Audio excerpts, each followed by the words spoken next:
And welcome back. You're listening to Hysteria, the podcast for people whose number one fantasy is standing on the edge of a gusty cliff, wearing a billowing gown, and throwing their phones into the sea. So into that. So true. I know. Such a bodice ripper in my head. Just tossing it into the sea, my hair blowing in all directions. It's like the end of The Devil Wears Prada, except she's in Paris and it goes into a fountain. Spoilers. Spoiler.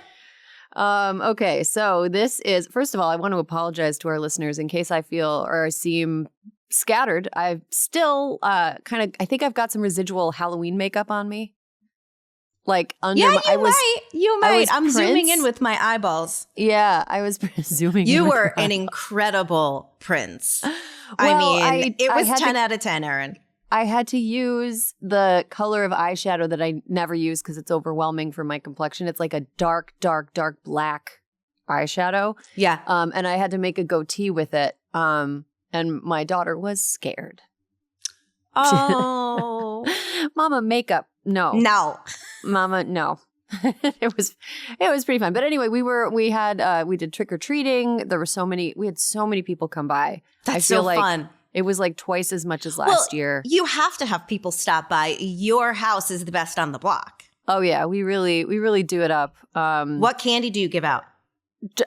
I went to Target a few days before trick-or-treating and I just bought what was left. And so it was just like an array of, it was the multi-bags that are left over from last year? Yeah, totally. I mean, thank goodness for preservatives, right? Because we do still have some leftover stuff. And I'm just going to be putting that in storage, taking it out next year. I don't think like Twizzlers can go bad, right? No, especially if they're like not opened. Right. So like after the apocalypse, the things that'll survive, cockroaches, Cher, Twizzlers. Yeah. Twizzlers. Paydays, yeah, totally. too. I feel like paydays really fucking hang in there for a long time. I love a payday. I do too, but they last forever. I remember once I was like dating this guy and I told him that my favorite candy bars were paydays and he's like, I've never had one of those. And I gave him a taste of mine once and he was like, this is an old man candy bar. It's delicious. It's not a Werther's original. No, but my feelings were hurt because it is an old man candy bar. I mean, it's like a peanut chew or some of those Mary Jane type candies you used to get at the soda fountain. Yeah, the kinds that are like lemon babies and they've got like or old timey slang words that you're like, what is this even supposed to mean? Why? What's a moxie pop? You know what? We had this thing in high school where like it was just the thing to suck on a fireball all day. Like that's just what you did.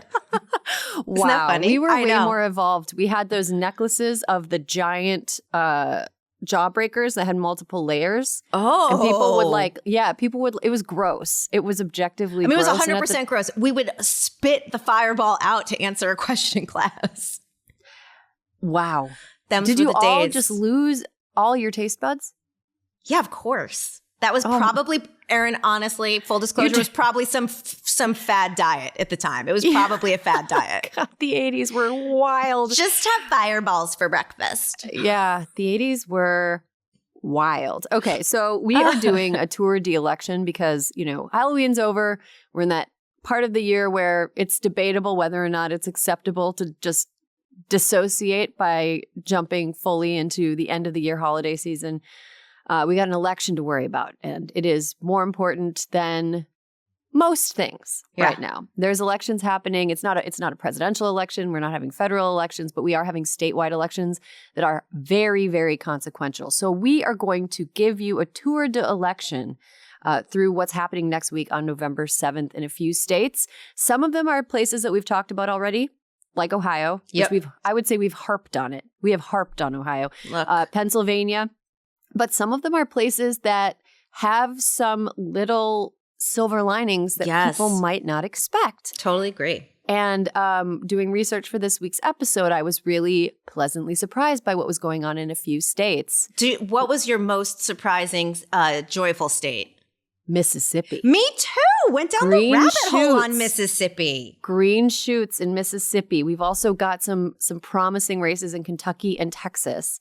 And in addition to Virginia, which we are talking about in depth in this episode. But for now, we are going into Ohio, Pennsylvania, Mississippi, Kentucky, and Texas. So if you live in one of those states or if you know anybody who lives in one of those states, get them to go vote. You know, do what it takes. If you are living in one of those states and you've got some free time and you know somebody who's got like kids or a responsibility, watch their dog, watch their kids, pick up for them at work if it'll allow them to vote. Drive folks to the polls. Yeah, totally. And do a sing-along in the car on the way. Oh, I love a sing-along.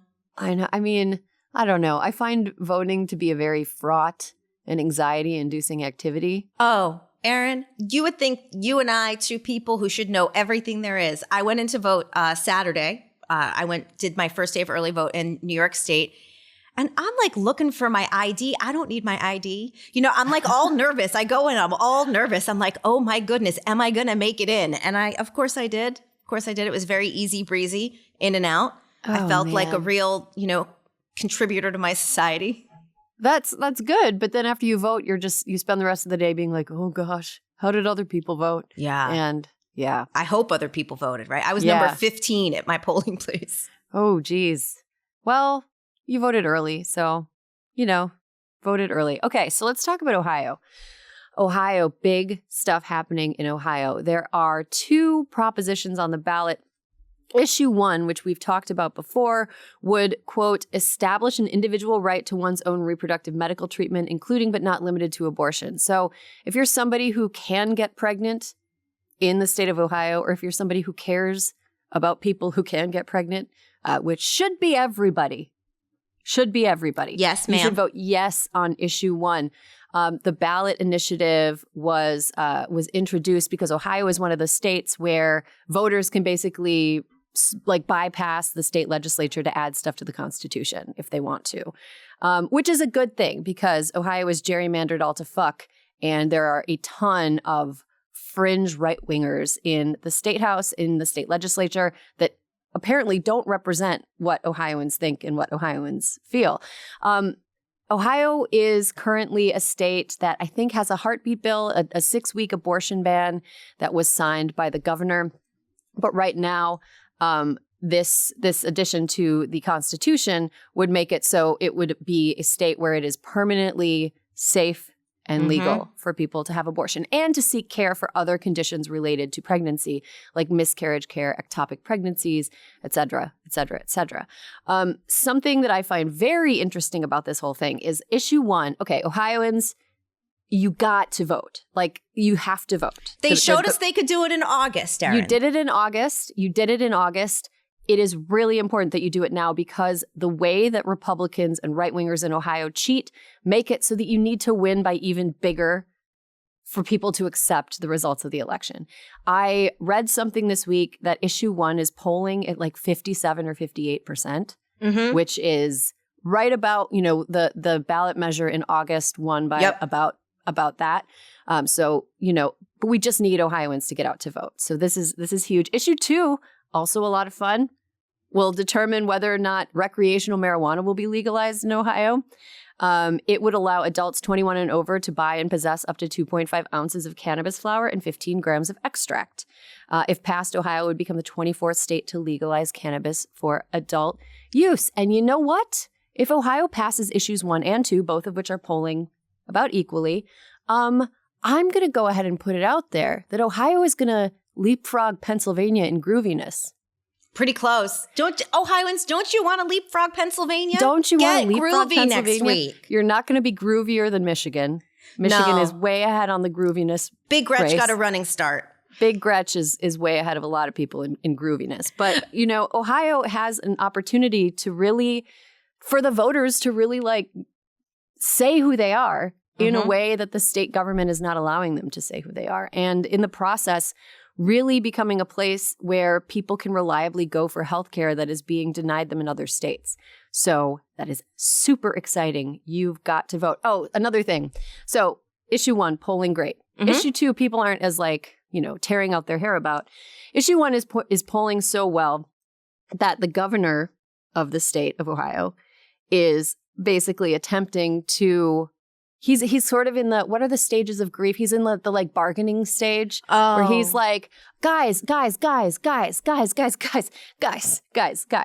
not get crazy. Listen. Issue one, you guys don't have to do it. We can change the law. We'll change the law. We'll change it so that you can do more, so that you can have more control over what happens inside of your body. I swear to God, if you don't pass this, we'll change the law. Governor DeWine did sign the heartbeat bill. Like, he promised during his campaign that he would sign the heartbeat bill, and then he did. And now he wants voters to believe that he is, you know what? No. Just trust me. He's Homer Simpson backing into the head. She's like, nothing to see here. Didn't really mean it that much. Like, exactly. And he wants people to think that this person, his entire political career has been devoted to doing whatever it takes to strong arming unpopular policies into law. And now he wants people to believe that if they just simply do what he asks, he will hold up his end of the bargain and pass a law along with the legislature that is more permissive when it comes to abortion. Bullshit. Five weasels. Full Governor. 5 weasels to that guy. 5 weasels. There's also a lot of school board races to pay attention to. And I know it's a little bit arduous to have to like learn who all these people are, but you have to. Like, you have to. We see people are going nut around the country. Nuts are running for school board. And so now you got to pay attention. And guess what? Republicans have been paying attention for years. That's how we kind of ended up in this situation. So everyone's got to make sure they're flipping their ballot over. I mean, if it's paper like mine is in New York, make sure you read before you go in. Because sometimes they're worded a little funny and you're like, what does this even mean? But like ballot initiatives, school boards, everybody's got to do their homework. Yeah. I feel like America is a little bit like a Tesla. Like, look, you get all these promises. A lot of people are like, yeah, I'm going to get one of these because I can take my hands off the wheel. It's driverless. No, America is not driverless. There's no such thing as a driverless car. You're going to crash. You have to pay attention. You're going to crash into stuff. Yeah. Or something is going to take over your car that isn't your decision, and you're going to just have to live with the consequences. You know, it's annoying. It's annoying to have to learn who all of these people are who are running for school board, but you got to. You got to. And after you do it, reward yourself with a nice little treat. Reward yourself by putting that I voted sticker right in the middle of your chest. Yeah. Or, also get ice cream or, do a nice little. Or a devil dog. A devil dog, or go to Target and examine all the Christmas birds they've put out. They're birds. They're for I'm not going to Christmas. lie. I went to the doctor yesterday, and when I came out, I went to Bloomingdale's just to see if the Christmas birds were out. Erin, honestly, they're putting them out. Oh my gosh, when did birds become a Christmas thing? Secondly, I think it's very funny that birds and dinosaurs are pretty closely related. So we are just a couple steps away from a Christmas dinosaur. You want to know my theory on birds? What? Gonna tell you. So I think birds really got drawn into holiday decor because they help extend the life of the holiday decor. For example, I have a Christmas tree that only has birds on it. So even to my husband, it's like, you can keep that up till February. It's dark out. It's just got birds on it. It's not Christmas. Is it or isn't it? Working our way along the Great Lakes, Pennsylvania. Look, I love you, Pennsylvania. Vibes. My in-laws are from Pennsylvania. I think Pittsburgh is a deeply underrated city.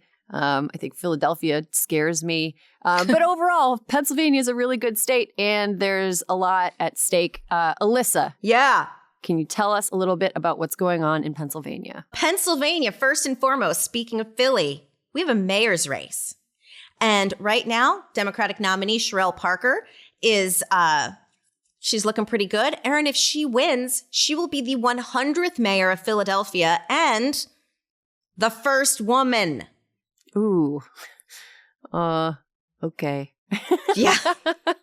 Are they going to grease the poles, the light poles in Philly? They always have to. You know, it's funny. Your husband's from Pittsburgh. Mine's from Philadelphia. And I have grown to know too much about Philadelphia. And it really is a conversation. You're like, if the Eagles win, are they going to climb up the pole?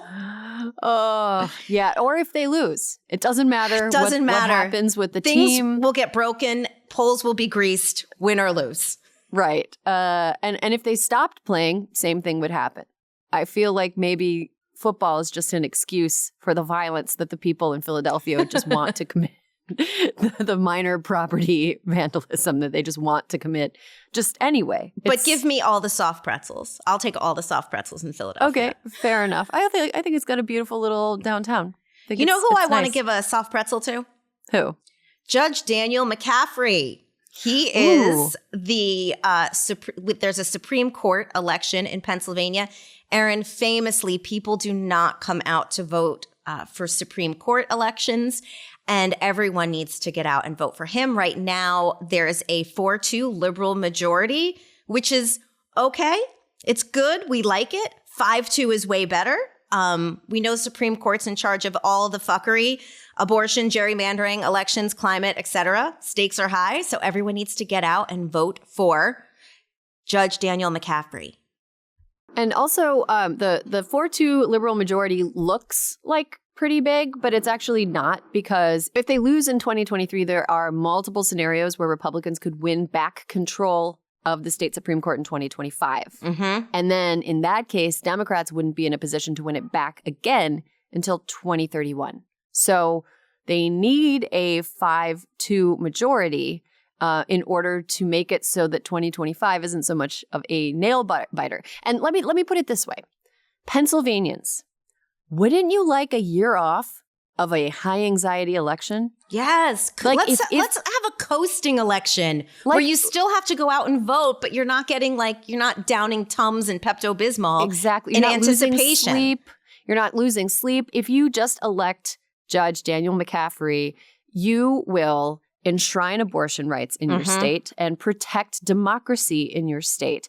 And then in 2025, yes, like Alyssa said, you still got to vote. But after you vote, you can just, go about your day instead of spending the rest of the day spiraling about the future, which is so much not better. Fun. Not fun, No. right? Give yourself a break. Do the right thing now. Do it now. Future 2025 you will thank you. Well, thank you so much, because you can even schedule, you can vote early and then go away for a nice little trip. Go up to Vermont, enjoy the leaves. Go, go deeper into Pennsylvania and enjoy the leaves. If it's your birthday, you don't have to worry about it. You can actually celebrate. You can have a party and people will show up. Oh, that's nice. Yeah, totally. Okay, so let's go on to, some nice surprises. Yes, get in there. It's a medium good surprise. Here's what I'll say about interesting. Mississippi to me was interesting. It was a lot more complex than I had imagined out the gate. Right. So here's something that would surprise most people who don't follow Mississippi politics. Mississippi, one of the reddest states in the country, actually has a fairly decent shot of electing a Democrat for governor. And here's why. So Brandon Presley is the Democrat running for the gubernatorial election in Mississippi. Mississippi recently changed the way that it conducts statewide elections. It used to be that in order for somebody to win a statewide election, they had to win a majority of the popular vote and a majority of the districts. Which was sort of like a state-level electoral college system, which, like the real electoral college system, was Can we move on from it? to minimize the black vote. And so under those laws, statewide candidates had to appeal to parts of the state that were less populous and more likely to vote Republican. And again, the black vote was diluted. But this year, candidates only need to win by popular vote. And if no one gets at least half of the votes on election day, it goes to a runoff, which is possible because there is a third-party candidate. So we might not get answers after Election Day in Mississippi. But the biggest issue in the race is Medicaid. So basically, the governor of Mississippi, Google him. Nobody with hair that bad should be given the right to make decisions about anything, right? Agree. It looks like a Halloween wig from a costume that's like bad governor costume. I was going to call it a bit bouffanty. But it's very much like of another time where it's like, do you is talk it to old timey anybody? hair? It's like old timey alt timeline. It's like it's very, very weird. It's very weird. But in addition to his bad hair, he's worse at governing than he is at his hair. Medicaid is a huge issue in Mississippi. Basically, 220,000 uninsured people currently live in the state. And Brandon has promised he would sign Medicaid expansion into law on day one in office. The current Republican governor has been a human blockade to that. The healthcare situation in Mississippi is really, really bad. Rural hospitals are closing. Life expectancy is now shorter than it is in Bangladesh, which for a country as wealthy and developed as the U.S. is a really, that's not great. It's not great. The thing about Brandon, though, well, you want to get into it? He's not, I mean, he's the thing about Brandon. Here's the thing. Okay, here's the thing. He's pro-life. He's pro-life. Yeah. He's pro-life. Though, I will say it's more compelling to have a pro-lifer who's like, I am pro-life, but I also am pro giving people health care as a part of my pro-life views. I find that more respectable than someone who is like, I am pro-restricting choice and anti-taking care of people who are alive. Agree. That's like, so that's in the pro column. And also he kind of falls into the category a bit of like pro-life for me, but not totally enforcing it on you. You know, like I'm cool if people are pro-life for themselves. Just don't make me be what you want to be. So even though he's pro-life, he said he'll not support any further erosion of reproductive health care in the state. So, right. And he's not trying to outlaw birth control. No. He's not trying to declare life beginning at conception. And again, I mean, what is that? There was that George Saunders piece about the choice between John McCain, Sarah Palin, and Barack Obama, Joe Biden, where he said, like, okay, you're on an airplane and it's like, would you like this airplane food that you don't like, or would you like this bowl of glass? And it's sort of like, take the airplane food. All right. It's fine. Little high in salt, little low in flavor.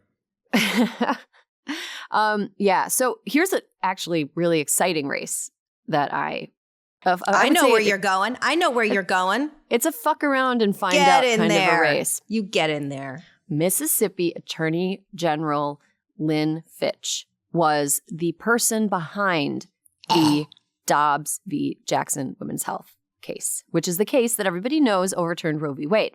Right. Lynn Fitch is currently being challenged by a Democratic nominee for Attorney General named Greta Kemp Martin. And Greta Kemp Martin's superhero origin story was literally Dobbs. When it happened, she was like, I can't let Lynn Fitch run unopposed. Right. And so she ran. She's running. And basically, she is currently a litigation director for Disability Rights Mississippi. And she's actually like polling pretty well. I don't know. She has a chance, it looks like. She has a chance. And here's what I'd like to reiterate to everybody listening. In 2019, the Democrat running for governor lost by only 47,000 votes. Okay? Only 47,000 votes. In 2022, Mississippi had the lowest turnout in the nation, only 32%. So Mississippi, I feel like if you show up next week, you can really, I feel like some good things can happen if everybody just tunes in and comes out. Yeah, you can leapfrog Alabama. Do it. Honestly. Do it. Do it. And you know, Kemp Martin, she's got some good stuff. I mean, in general, one, anyone's better than the Dobbs lady. But she wants to make change. She wants to bring a civil rights division that works with the US DOJ to Mississippi. She wants to work on people who were wrongly convicted and help go through some of those trials and see who shouldn't be in prison anymore. Like, come on, conviction integrity, get with it. And another thing about Mississippi that is, I think, interesting to Democrats and progressives is that the state demographically is the population is becoming more Black. And that is an opportunity for Democrats who address the needs of the Black community in Mississippi. And, you know, as more white people in Mississippi leave because the choices that they've made for who should govern the state have made the state a place that they don't want to stay, which is like weird. I mean, maybe they should consider electing people that care about that know how to govern. I don't look, I'm not a political scientist. Get That's rid of just the a bitches suggestion. who can't govern. Get rid of the bitches who can't govern. And I think that there is an opportunity if people actually show up to vote, if people actually encourage their neighbors to vote and provide the support that people need in order to take time off work, take time away from their kids, take time away from their dogs or cats or ferrets or whatever. I think there's an opportunity. So Mississippi, green shoots. Kentucky. Alyssa, what do we got for Kentucky? Fascinating. A lot going on in Kentucky, Erin. We got a governor's race, lieutenant governor, attorney general, secretary of state, treasurer, auditor of public accounts, and the commissioner of agriculture.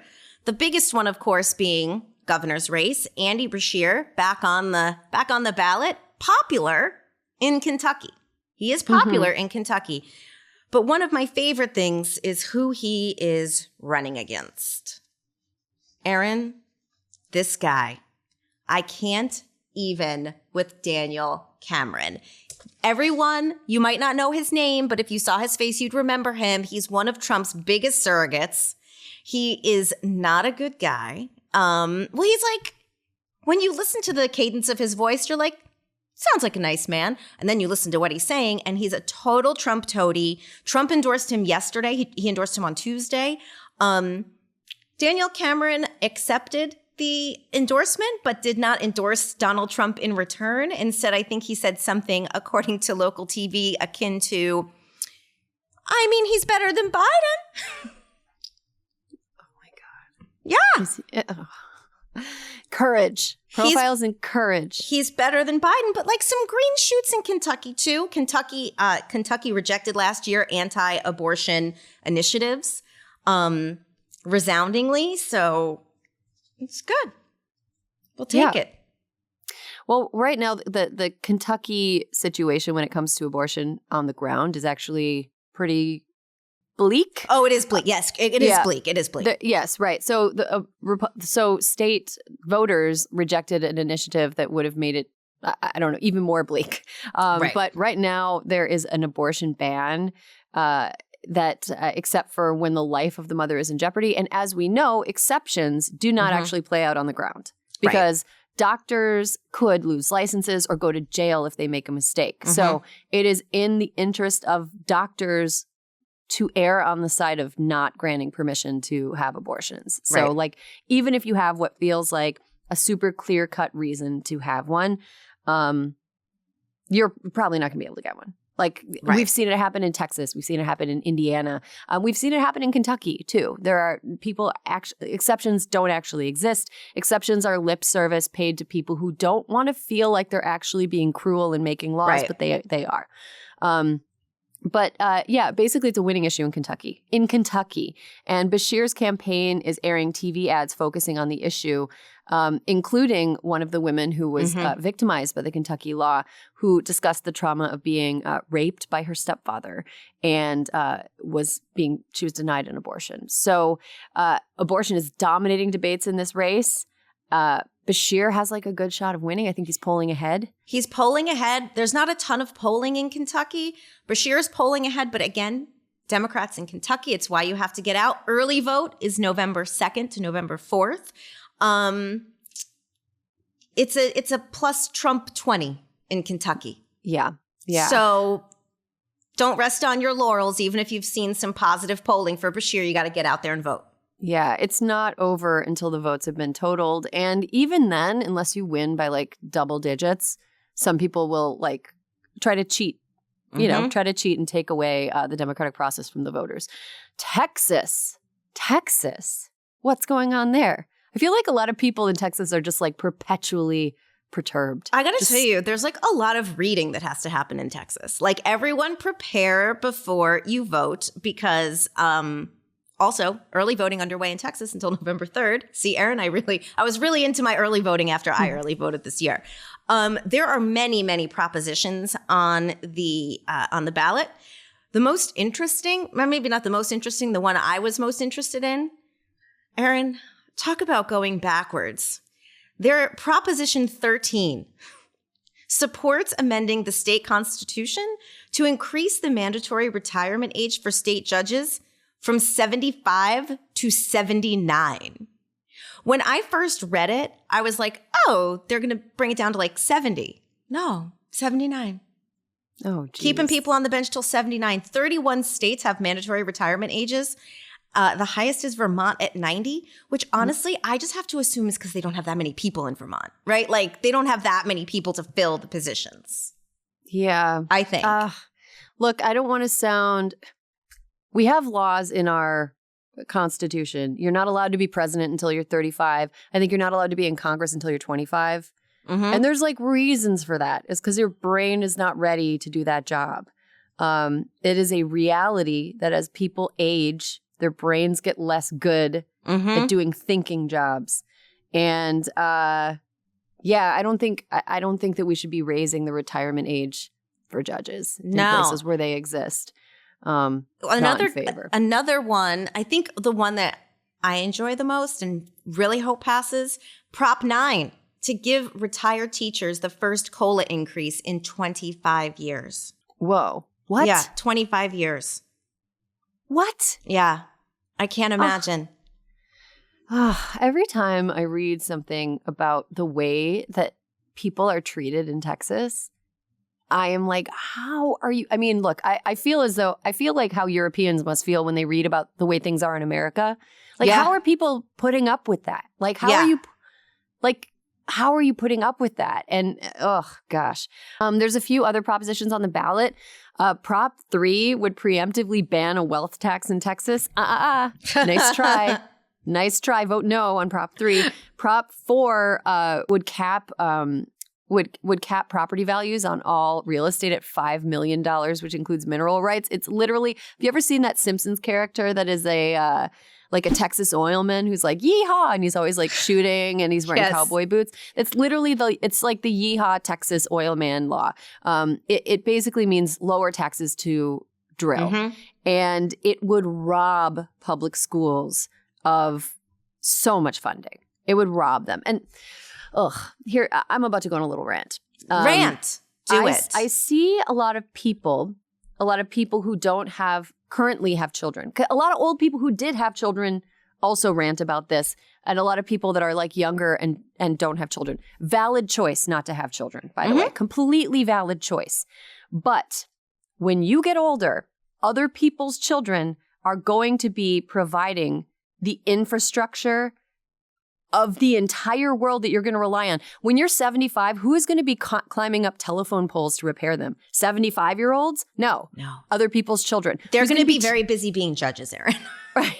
Who's going to be taking care of you if you have to go to the hospital? Who's going to be picking you up out of bed and putting you in your wheelchair? Is it going to be other 80-year-olds? No, it's going to be other people's children. You're relying on other people's children to provide the infrastructure that you need in order for society to carry on through your old age. And so, I get that people I don't have kids. Why do I have to pay for the school? Because you are not raising the kids that will one day support you. And I see a lot of people say like, well, I'll just pay somebody to do. Who are you going to pay? You're not paying other old people. You're paying someone else's kids. Hopefully a nice person.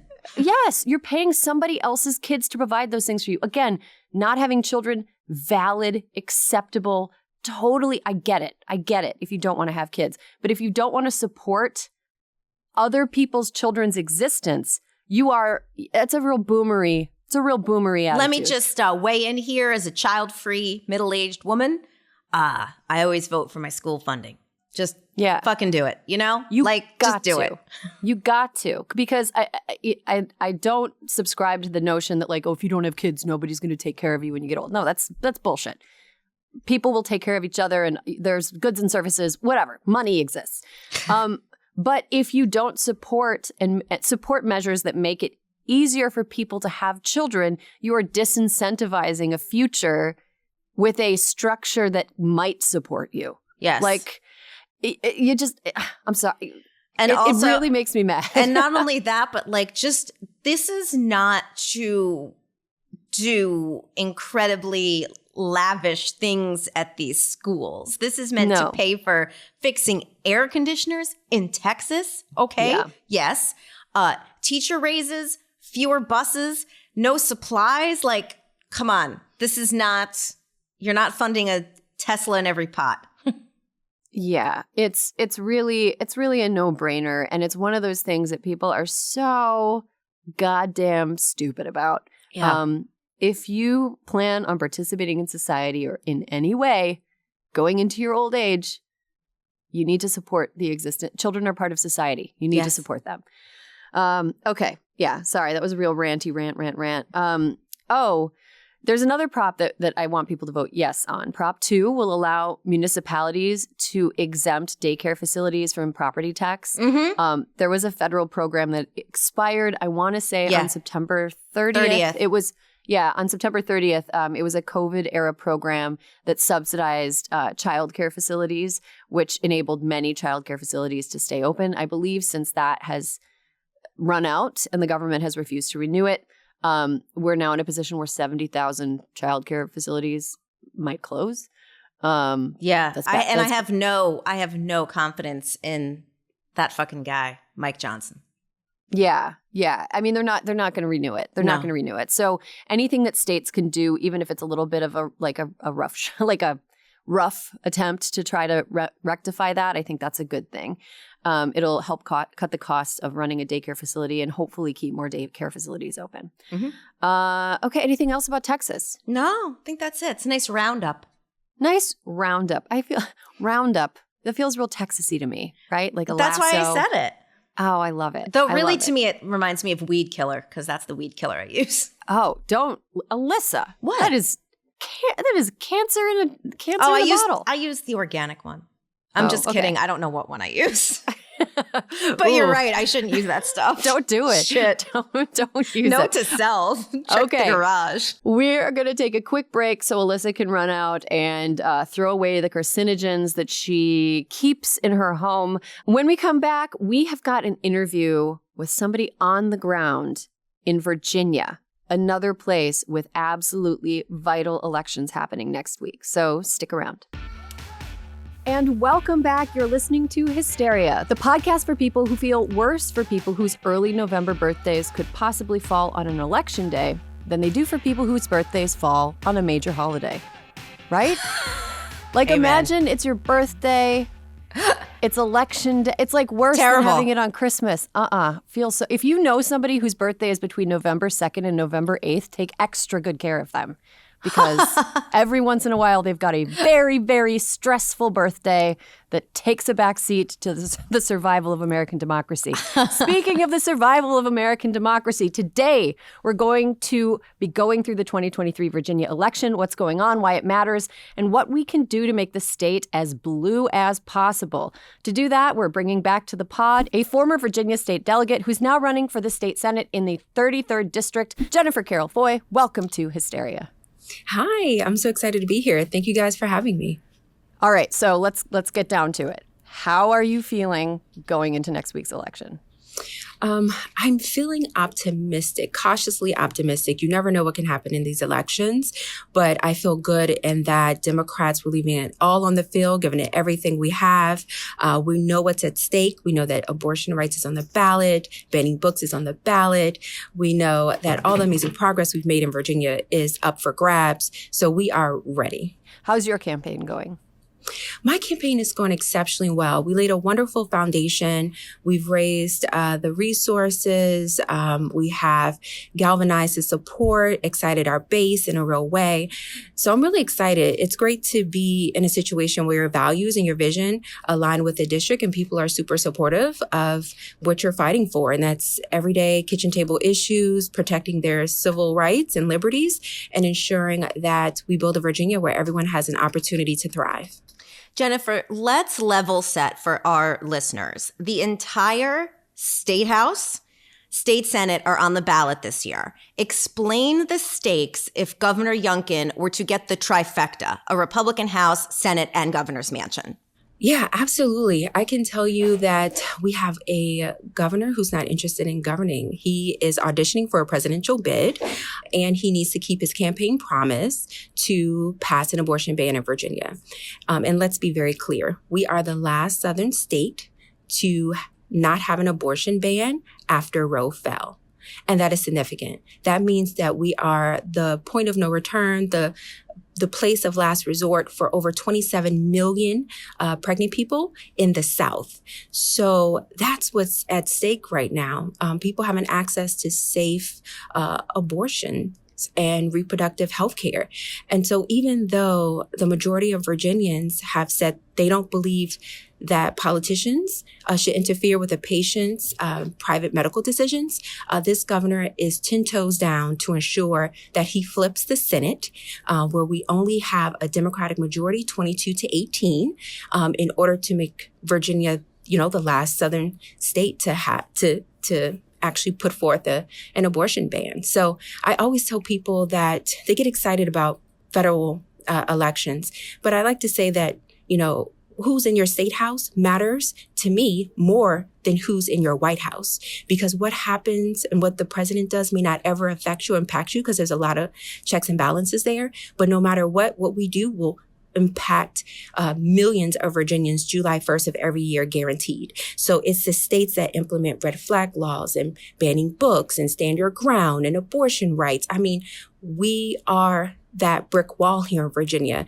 protecting access. And let's be clear that if Governor Youngkin is successful and people believe that Virginia is a purple state, because we have a Republican governor and a Republican House of Delegates, then all purple states are at risk. All purple states are in jeopardy, and abortion rights are safe nowhere. Yeah, absolutely. The heat is in the state and local elections for sure. Youngkin recently made headlines for removing nearly 3,400 qualified voters from the state's rolls. What do you make of this, especially for a guy who claims to care so much about, quote, election integrity? And how do you think this is going to impact the election? Absolutely. We know that Republicans' preference is suppression. And so they're doing everything that they can to not have a level playing field. We know that Democrats believe in fair and free elections, while the Republicans are putting forth every tool in their tool belt to ensure that they make it as complex, complicated, and difficult for folks to vote. So this Republican governor has implemented policies, and his administration has implemented policies that has kicked thousands of qualified eligible Virginia voters off the state rolls literally days before this pivotal November 7th election. And I believe that it's in violation of the Voting Rights Act. And so does our U.S. senators and a number of our federal folks who have asked the Department of Justice to do an immediate investigation, because this is unlawful, it's unethical, it's wrong. People should be able to cast their ballots, their voice should be heard. And we have the Republicans, they follow the same playbook, and it's to keep as many people from voting as possible, because they believe that's how they win, because they are a minority voice trying to impact the majority of people who don't agree with their vision and their values. Bad ideas that nobody likes, basically. Yeah, absolutely. Yeah, I like to control my body. I like to control when, if, and how I start a family. That's a really popular viewpoint. That's a really popular. Yeah, and books. Books are good. Books are good. Yeah. I like books. Whoa. Let's not get controversial here. Very aggressive. Jennifer, what do you think about Youngkin's approach to communicating about abortion? And do you think he's been effective so far? I do see his playbook, and what he's trying to do is convince people that, a 15-week ban, it's not a total abortion ban, but a ban is a ban. And at the end of the day, it's a slippery slope as well. So if they implement a 15-week abortion ban, what's to stop them from having a 10 or a 6? Because all it will be at that point is just an amendment. So in one session, we could have people entire reproductive health care taken away from them, Medicaid expansion, access to Plan B and contraception. This is just the beginning. It's just the tip of the iceberg. So you can't open the door at all to have them be able to do this. He's not a moderate. Let's be very clear. Luckily, we've had a Senate Democratic majority who has been able to keep a lot of hurt and harm from happening to Virginians.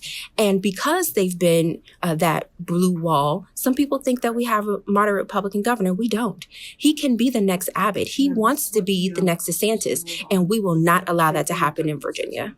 He wants to be DeSantis, but with that vest he always wears, his fleece vest. The notorious sweater vest. Friendly.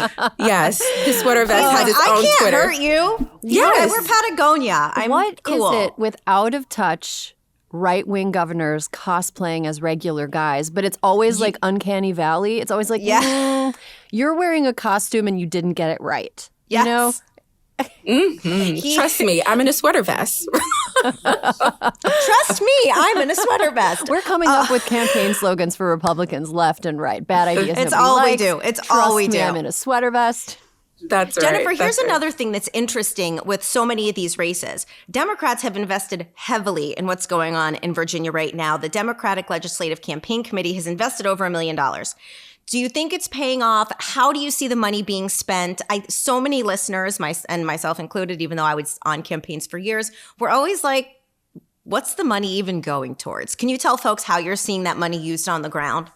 Absolutely. I like to remind voters that these elections on November 7th, 2023, these aren't the last elections of 2023. These are the first elections of 2024. And Virginia, we're that canary in the coal mine because right now, the money that's pouring into Virginia is being used to test national and local issues, to test relational organizing, to test what's top of mind for voters.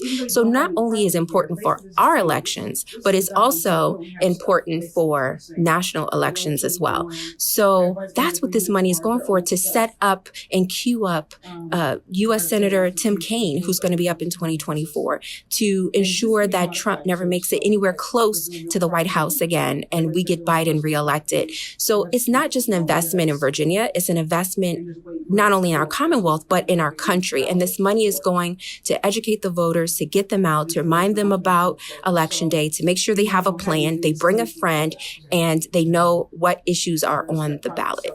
Okay, so fast forward to next Tuesday. It's coming up so fast. We got to sprint to the finish line.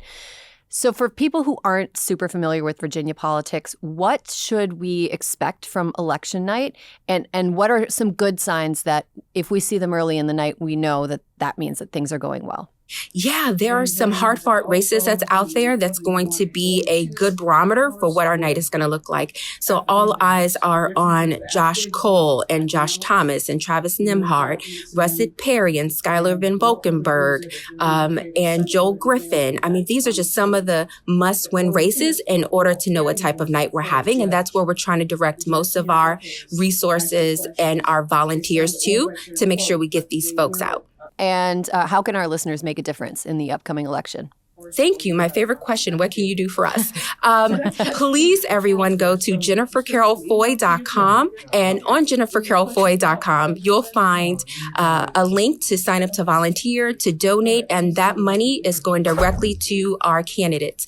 I'm excited to say that I've donated over $150,000 to candidates up and down the ballot to ensure that we win the majority in the House of Delegates and we expand a majority in the state Senate.